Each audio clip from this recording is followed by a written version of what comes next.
Սիրելի հեռուստադիտողներ, խորհուրդ ծնողների էջն է մեր եթերում եւ մինչ թեմային անցնելը հիշեցնեմ մեր այս հատվածի գործընկերոջը։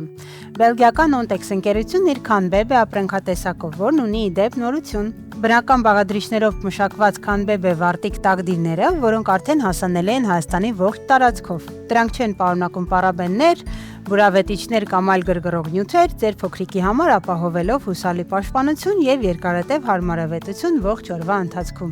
Շատ ծնողների սովորական նշանները հարբուխի կամ մրսածության, ջերմություն, կոկորդի ցավ կամ քթահոսությունը թվում են սովորական նշաններ, բայց շատ հաճախ դրանք կարող են լինել սուր շնչառական լուրջ վարակների դրսևորում։ Քանզի շատ կարևոր է տարբերակել, այսօրվա մեր հյուրի հետ կքննարկենք ինչպես տարբերակել սովորական մրսածությունը եւ սուր շնչական վարակները, որ դեպքում է պետք դիմել բժշկի եւ իհարկե ինչպես ճիշտ վարվել ու սխալներ թույլ չտալ։ Այսօրվա իմ հյուրն է Մուրացյան հիվանդանոցային համալիր անհետաձգելի բաժանմունքի բժիշկ մանկաբույժ Սոնա Եգանյանը։ Ողջույն, բժշկ Եգանյան։ Եկեք նախ խոսենք այն մասին, ինչով են տարբերվում, ինչ են իրենցից ներկայացնում սուր շնչական վարակները։ Սուր շնչական վարակները դրանք վիրուսային ինֆեկցիաներ են, որոնք ախտահարում են շնչառական համակարգի որևէ հատված, առաջացնելով սուր բորբոքային պրոցես եւ իր բնորոշ կլինիկական դրսևորումներ ունենալ ըստ հաջորդիվ, նայած որ հատվածում է ախտահարել։ Ենթադրվում է, որ դրանք պետք է շնչուղիները լինեն։ Այո, շնչուղիները երբեմն ծնողները շփոթվում են մրսածություն հասկացողության հետ։ Մրսածությունը ավելի շատ ժողովրդական արտահայտություն է համարվում, ոչ բժշկական տերմին, ու մրսածություն ասելով ավելի թեթև ընթացք են պատկերացնում, քթահոսություն, հազ, ավելի բարդ ընթացք չի ենթադրում իրենից, իսկ սուր շնչական վարակները իրենց ընթացքով կարող են ընթանալ եւ թեթև եւ բարդ, ծանր ընթացք ունենալ բարդություններ, երկարատև ջերմություն, հազ, քթահոսություն, կոկորդի ցավ եւ յուրաքանչյուր հատված ախտահարելով իրեն բնորոշ գանգատներ ունենալ երեխաները։ Դերևս այդ պատճառով կարևոր է տարբերակել, ինչպես նշեցիք, այսօր հազը, սովորաբար հատուկ տարբերակիչ ախտորոշում չկա։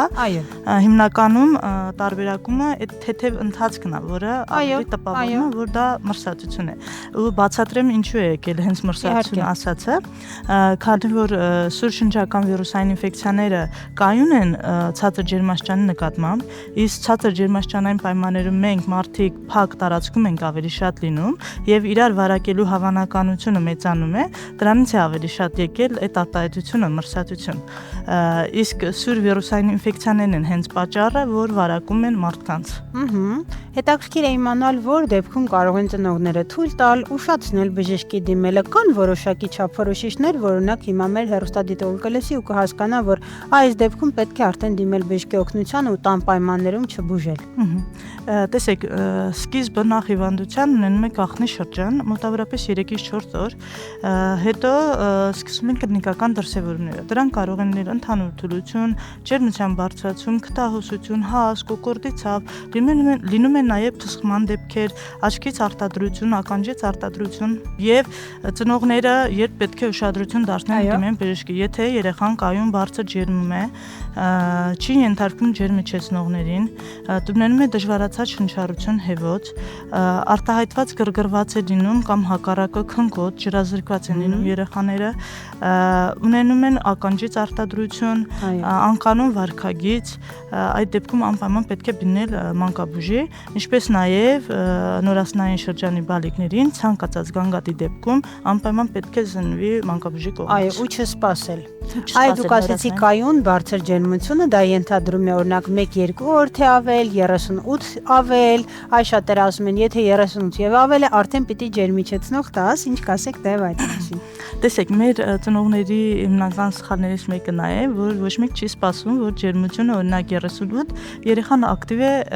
պետք է անպայման տանք ջերմիջեցնող, այդպես չէ, եթե ջերմում է, բայց երեխան ակտիվ է, ցանկալի է սպասել, որտեղ հենց ջերմությունը մեր պաշտպանական համակարգն է ակտիվացել, պայքարում է օրգանիզմը դրա ինֆեկցիայի դեմ։ Կայուն բարձր նկատի ունեմ 38 եւ ավել, իրեն համապատասխան դոզայով ջերմիչեցնող է տրվում, սակայն 2-3 ժամ մեկ պահպանվում է ջերմության բարձրացում, այսինքն ունենում ենք ջերմության բարձրացման էպիզոդներ, բայց օրինակ եթե տրվում է ջերմիչեցնողը եւ 6-ից 8 ժամ մեկ են ջերմության բարձրացում, կարող ենք մինչեւ 3 օր սպասել, եթե երեխան ակտիվ է, օգտագործում է հեղուկներ, ուտում է, բայց շատ չէ, այդ դեպքում կարող ենք սպասողական տակտիկա, բայց ամեն դեպքում տեղամասային մանկաբույժին տեղյակ ենք պահում երեխայի վիճակի մասին, այո։ Ուրեմն այս դեպքում սպասողական տակտիկան այդքան էլ ճիշտ չէ, գոնե տեղյակ պահել, կապի մեջ լինել, ավելի գրագետ ու ապահով կլինի, որտեղ չգիտես մեկ էլ գիշերը երեխան ինչ սիմպտոմներ կունենա, ու իհարկե կուզենայի նաև հարցնել սննդի, օդափոխության, զբոսանքի, եթե երեխան այնուամենայնիվ շատ ծանր ընթացքով չի, ինչպես անել, որ իր վիճակը թեթևացնել կամ արագացնել, թե դա հնարավոր չէ։ Բոլորը սպասում են այդ լավացման process-ը արագացնելու նկատի մի տեղ տանք եւ միանգամից լավացում դիտվի, ցավոք սրտի այդպես չէ, մեր օրինակ սխալների սնողների, որ արվում են, կերակրելն է, այն դեպքում, երբ որ ախորժակը ընկճված է ու իմաստ չունի անընդհատ են, համոզում են, հա։ Ուզում ենք ժամանակից շուտ ակտիվանան, իրենք դա էլ պետք չի, որովհետև իրենց պետք է հանգիստ, անկողնային ռեժիմ, բավարար քուն, որպեսզի օրգանիզմը վերականգնվի, կարևոր է առաջարկել առատ հեղուկներ, թեյերի տեսքով, ջուր կարող ենք առաջարկել, հաճախ օդափոխել սենյակը, ապահովել սենյակի նորմալ ջերմաստիճան, չլինի շատ տաք, սովորաբար լինում է ջերմող երեխային հագցնում են ավելի հագուստ,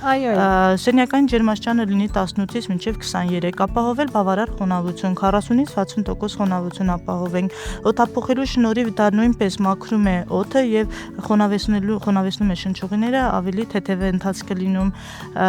հիմնական այդ միջոցներն են, որ պետք է արվի ընթացքում։ Խոսենք նաև բարդություններից, եթե դրանք կան, օրինակ հետաքրքիր է իմանալ, եթե այս этаպում միևնույն է բարդություններ են լինում, ինչպիսին են դրանք եւ դեղորայքային բուժում արդյոք այս դեպքում պահանջվում է եւ արդյոք հիվանդանոցային պայմաններում թե հնարավոր է տանը կազմակերպել։ Մենք երբեմն ունենում ենք վաստողներ ծնողների կողմից, երբ որ երեխաները ունենում են դժվարացած շնչառություն։ Բարդություններից կարող է լինել թոքաբորբը, բրոնխիտները, ավելի փոքր տարիքի երեխաների մոտ բրոնխիոլիտը, որը ընթացքը բավական ծանր է, կարող են լինել ականջի բորբոքումը, օտիտ, կարող են աչքերի բորբոքում, կոնյունկտիվիտ, ավելի բարդ երևույթներ կարող են դիտվել, մինչև անգամ ուղեղի բորբոքում կարող են ունենալ։ Արդեն դեղորայքային բուժումը տվյալ դեպքում որոշում է իհարկե մանկաբույժը, կախված երեխայի վիճակից, տնային պայմաններում արդյոք թե հիվանդանոցային պայմաններում դա կախված է երեխայի վիճակից, ինչպես է երեխան թույլ է, գունատ է, ջրազրկված է, այդ բոլոր ցուցանիշները պետք է հաշվի առնենք ու հասկանանք, հիվանդանոցում պետք է բուժումը ստանա թե տան պայմաններում։ Եթե դա ունեցել ենք բարդություններ, իսկ սովորաբար սուր շնչական վիրուսային ինֆեկցիաները տան պայմաններում, եթե ունենում ենք թեթև ընթացք, անհրաժեշտ է տալ սիմպտոմատիկ բուժում, հեղուկներ, ցավազրկող ջերմիչեցնողներ տալ ու իմ նշված պայմանները, որ ապահովենք տան, բավարար սնունդ ըստ պահանջի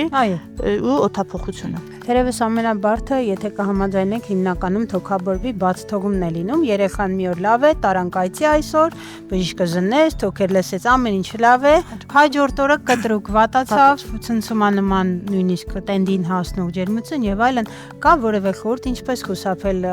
այս շրջանից, ինչպես այդ բաց թողումը կամ ժամանակին, օրինակ, եթե նույնիսկ նախորդ օրը դիմել է, չգիտեմ, ինչ նշանների դեպքում անմիջապես վարող բժշկի հետ կապ հաստատել։ Եթե զննումից հետո երեխայի մոտ ծնողը նկատում է դինամիկային վատացում, օրինակ, նկատվել է շնչառություն այնպիսին, որ մինչև դա ինքը այդպիսի շնչառություն չի տեսել, հեվոցովներ, քաշումներն են հիմնականում, երբ որ վիզուալները երևում են դա, այո, ոնց որ ներքաշեն դեպի մկանները ներս։ Ունենք միջկողային ներքաշումներ, դա փորիկը բացելուց կարող են տեսնել ծնողները, որ դեպի կողքերն է, հա, այս մկանները դեպի ներս են ընկնում, ապահովելով, որպեսզի կարողանա թթվածին ապահովել օրգանիզմը։ Երբ որ ծնողները խզոցներ են լսում երեխաներից, ոնց որ դիստանցիոն հեռվից խզոցներ են լսում, այդ դեպքում անպայման, եթե էլի իմ ասած ջերմությունը չեն կարողանում կառավարել, առավել ցնցվող երեխաների դեպքում անպայման պետք է մնան բժշկի հսկողության տակ կամ տեղյակ պահեն անընդհատ, թե ինչ վիճակում է գտնվում երեխան։ Շնորհակալ եմ շատ կարևոր եւ հուսալի խորհուրդների համար, կարծում եմ, որ այս զրույցը ձեզ համար ինֆորմատիվ եղավ, հիշեցնեմ, որ մեր այս հատվածի գործընկերն է բելգիական Ontex ընկերության գործընկերությունը իր քանբեբե ապրանքատեսակով, հիշեցնեմ նորույթը քանբեբեի, դրանք բնական բաղադրիչներով մշակված վարտիկ տակդիներ են, որոնք շատ ավելի հարմարավետ են բնականաբար, չեն պարունակում պարաբեններ, բուրավետիչներ կամ այլ գրգռող նյութեր եւ ապահովում են ձեր փոքրիկների հարմարավետությունը ողջ օրվա ընթացքում։ Իսկ այս պահին խոսքս փոխանցում եմ իմ գործընկերոջը։